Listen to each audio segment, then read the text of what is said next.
आप सभी को नमस्कार। दोस्तों, मिथुन राशि वाले जातकों का इस चैनल पे स्वागत है। इस वीडियो में हम आपको बताने वाले हैं हमारे जीवन को सबसे ज़्यादा प्रभावित करने वाले ग्रह देवगुरु बृहस्पति माने जाते हैं, जो कि 11 नवंबर 2025 को वक्री होने वाले हैं। तो क्या परिणाम मिथुन राशि वाले जातकों के जीवन में मिलेगा, इस वीडियो में यही जानकारी हम आपको देने वाले हैं। तो देखिए, 11 नवंबर 2025 को जो बृहस्पति हैं, ये अपनी उच्च राशि कर्क में ये वक्री होने वाले हैं और वक्री होते ही गुरु का जो प्रभाव है वो 3 गुना ज़्यादा बढ़ने वाला है और आने वाले लंबे समय तक, यानी आने वाले 11 मार्च तक 2026 तक गुरु वक्री रहेंगे। तो सभी राशि वाले जातकों के जीवन में ये अलग अलग प्रभाव देने वाले हैं। मिथुन राशि वाले जातकों के जीवन में देवगुरु बृहस्पति कैसा प्रभाव देने वाले हैं, इस वीडियो में यही जानकारी हम आपको देने वाले हैं। तो सबसे पहले हम आपको बताना चाहते हैं, आपकी राशि के वैवाहिक भाव और आपके कर्म भाव के स्वामी गुरु माने जाते हैं और ये उच्च राशि में मौजूद होकर वक्री हो रहे हैं। तो क्या मुख्य परिणाम आपको मिलेगा?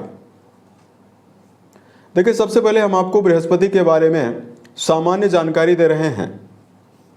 देखिए, सभी नवग्रहों में देवगुरु बृहस्पति एकमात्र ऐसे ग्रह माने जाते हैं जो सबसे प्रभावशाली और सबसे शुभ ग्रह माने जाते हैं। गुरु को ज्ञान, शिक्षा, संतान, बड़े भाई, वैवाहिक जीवन, आध्यात्मिक ऊर्जा, वैवाहिक जीवन से प्राप्त होने वाले सुखों के बारे में, धन के बारे में गुरु का पूर्ण रूपेण प्रतिनिधित्व है। अब देखिए, यही बृहस्पति अगर किसी भी व्यक्ति की जन्म पत्रिका में प्रभावी और बलवान अवस्था में विराजित हो तो जीवन में कई प्रकार की शुभता भी देखने के लिए मिलती है।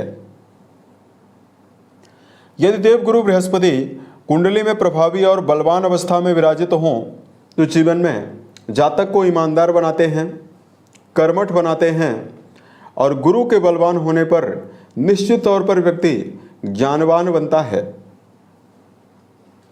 यदि जन्म पत्रिका में देवगुरु केंद्र अवस्था में मौजूद हों, यानी राशि के प्रथम भाव, चतुर्थ भाव, सप्तम भाव और दसम भाव में मौजूद हों, यदि अपनी स्वराशियों में हों या अपनी उच्च राशि कर्क में मौजूद हों, तो जातक को नाम, सम्मान, शोहरत, सफलता, उत्तम संतान, उत्तम वैवाहिक जीवन की प्राप्ति होती है।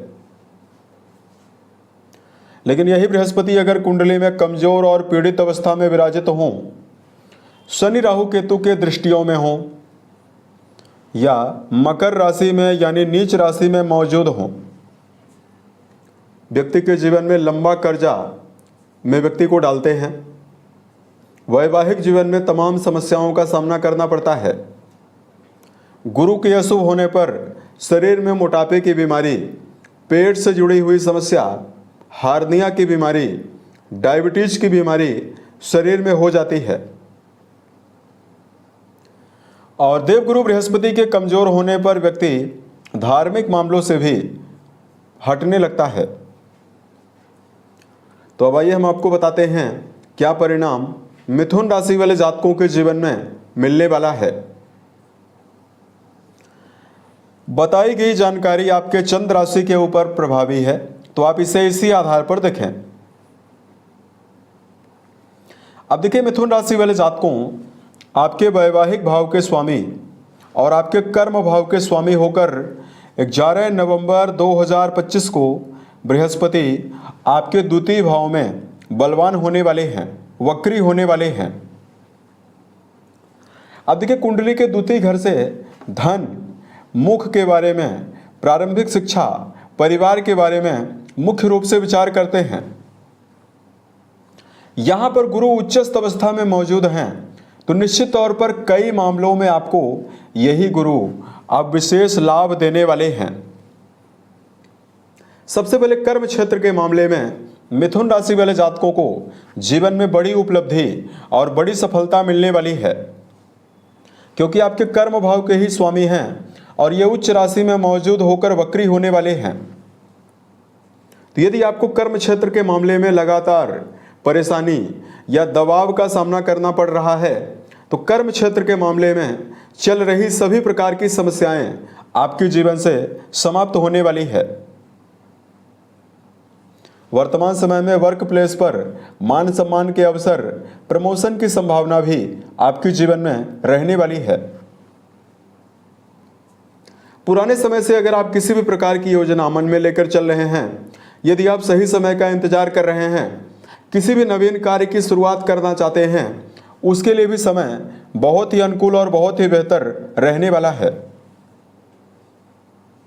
अब देखिए, गुरु की जो 5वीं दृष्टि का प्रभाव है आपके राशि के रोग भाव पर गुरु की दृष्टियां पड़ने वाली है। 7वीं दृष्टि आपकी आयु भाव पर पड़ने वाली है। 9वीं दृष्टि आपके कर्म भाव पर जाने वाली है। यहां पर जो दृष्टियां पड़ने वाली है 6ठे भाव में, इसकी वजह से मिथुन राशि के ऐसे जातक जो विद्यार्थी हैं, विद्यार्थी जीवन में जुड़े हुए जातकों के लिए यह समय बहुत ही बेहतर रहने वाला है। अगर आप किसी भी प्रकार के कॉम्पिटिटिव एग्जाम की तैयारी कर रहे हैं, प्रतियोगिताओं के लिए गुरु यहां पर निश्चित तौर पर कंपटीशन में आपको विजय दिलाने वाले हैं। वर्तमान में किसी भी प्रकार का कोर्ट कचहरी या मुकदमेबाजी जैसे विषयों में यदि आपका जुड़ाव है और अगर आप जीवन में विजय की संभावना लेकर चल रहे हैं, यहां पर भी गुरु आपको विशेष शुभता देने वाले हैं। उसके अलावा देखिए, धन भाव में गुरुदेव बृहस्पति उच्चस्थ अवस्था में मौजूद हैं, तो निश्चित तौर पर आमदनी में बढ़ोतरी आपके जीवन में होने वाली है और आप अपने जीवन में किसी भी प्रकार के कर्जों की अवस्थाओं में यदि आप परेशानियों का सामना कर रहे हैं, तो कर्ज मुक्ति की संभावना भी अब आपके जीवन में मिलने वाली है। उसके अलावा देखिए, पारिवारिक जीवन के लिए यह टाइम बहुत ही बेहतर रहने वाला है। कुंडली का दूसरा घर आपके रिश्तों में पारिवारिक जीवन की एकता, परिवार के लिए जिम्मेदार है। यहां पर बृहस्पति का उच्चस्थ अवस्था में होना निश्चित तौर पर पारिवारिक जीवन की समस्याओं को समाप्त करने वाला है। पारिवारिक जीवन में जहां किसी भी प्रकार के धार्मिकता और धार्मिक कार्यक्रमों के होने की संभावना रहने वाली है, वहीं आपसी एकजुटता परिवार में बनने वाली है। उसके अलावा देखिए, मिथुन राशि के वैवाहिक भाव के भी स्वामी गुरु माने जाते हैं और इस भाव के स्वामी होकर यहां पर उच्चस्थ अवस्था में मौजूद हैं। तो ऐसे जातक जो वर्तमान समय में अविवाहित हैं, जिनकी विवाह की उम्र हो चुकी है, अगर आपके जीवन में वैवाहिक प्रस्ताव नहीं आ रहा है, तो यहां पर आपके जीवन में गुरु आपको नवीन वैवाहिक प्रस्तावों में आपको देने वाले हैं। नवीन वैवाहिक प्रस्ताव आपके जीवन में आएगा। विवाह होने की संभावना प्रबल रूप से रहने वाली है। वहीं वैवाहिक संबंधों में जुड़े हुए जातकों के लिए यह टाइम बहुत ही बेहतर रहने वाला है। जीवन साथी के साथ रिश्तों में आपको शुभता मिलने वाली है। अब देखिए, बृहस्पति की नीच दृष्टि का जो प्रभाव रहने वाला है, यह आपके अष्टम घर को भी प्रभावित करने वाला है। अतः हेल्थ के मामले में मिथुन राशि वाले जातकों को सावधानी पूर्वक चलने की आवश्यकता जरूर रहने वाली है।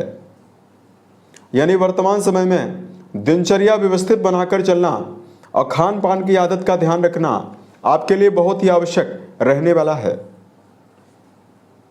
तो हर मामलों में समय आपके लिए ठीक रहने वाला है। अब देखिए, वर्तमान समय में यदि आपके लिए धार्मिक उपायों की जानकारी दिया जाए, तो वर्तमान में मिथुन राशि वाले जातकों को ओम नमो भगवते वासुदेवाय नमः नामक मंत्र का जप करना आपको शुभ परिणाम देने वाला है। उसके अलावा बृहस्पति की शुभता को यदि आप जीवन में अर्जित करना चाहते हैं, तो घर के बड़े सदस्यों के साथ अपने संबंध को बेहतर बनाकर जरूर चलें, तो आपको विशेष शुभता मिलने वाली है। उम्मीद है ये जानकारी मिथुन राशि वाले जातकों को बेहतर लगी। यदि आपके जीवन में किसी भी प्रकार की समस्या हो आप हमें ज़रूर बताएं, ताकि प्रत्युत्तर या अन्य वीडियोज के माध्यम से हम उसका समाधान भी कर पाएं। ओम नमः शिवाय।